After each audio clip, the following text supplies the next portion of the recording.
Hi friends, అందరికీ shalom friends. ఈ దినం మళ్ళీ చూసేసాం మనము కొత్త దినాన్ని. ఈరోజు సాటర్డే కదా ఫ్రెండ్స్, అందరికీ సాటర్డే, హ్యాపీ సాటర్డే ఫ్రెండ్స్. ఎక్కడికైనా బయటకు వెళ్ళాలని అనుకున్న వాళ్ళు జాగ్రత్తగా వెళ్ళండి, వర్షం వస్తుంది. సరే ఫ్రెండ్స్, ఈరోజు వాగ్దానం చదువుకుందాం మనమైతే. దేవుని ఆత్మ మీ మీద నిలుచుచున్నాను కనుక మీరు ధన్యులు. మళ్ళీ చదువుతున్నాం ఫ్రెండ్స్. దేవుని ఆత్మ మీ మీద నిలుచుచున్నాను కనుక మీరు ధన్యులు. ఓకే ఫ్రెండ్స్, ఈరోజు వాగ్దానం అయితే మనం చదువుకున్నాము. ఈ డే అంతా మరి మనం క్షేమంగా ఉండాలి. క్రైస్తవులందరికీ రేపు సండేకి సిద్ధపడండి. ఏమైనా మిస్టేక్స్ ఈ వారంలో చేసినవి ఏమన్నా ఉంటే దేవుడి దగ్గర ఒప్పుకొని దేవుడిని బిలీవ్ చేయమని అడగండి.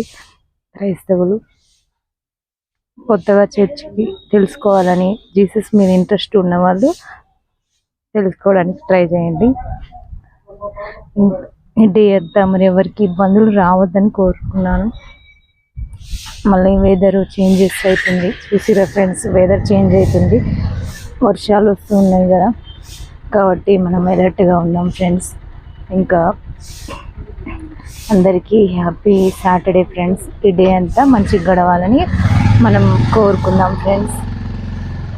క్రైస్తవులందరూ ప్రేయర్లో ఉండండి. అంటే ఎవరికి ఇబ్బందులు, ప్రపంచం అంతా అల్లకల్లోలం అవుతుంది కదా, ఎక్కడ ఏం సంభవిస్తుందో తెలియదు. కాబట్టి మనం అలర్ట్గా ఉండి ప్రేయర్లో ఉందాము.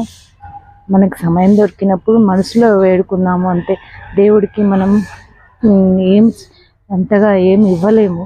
దేవుడికి మనం హెల్ప్ చేసేంత వాళ్ళం కాదు. మన కోసం, మన పక్కన వాళ్ళ కోసం మనం అందరం క్షేమంగా ఉండాలని మనసులో అనుకోవడమే, దాన్నే అడుగుతాడు దేవుడు, అంతే కదా.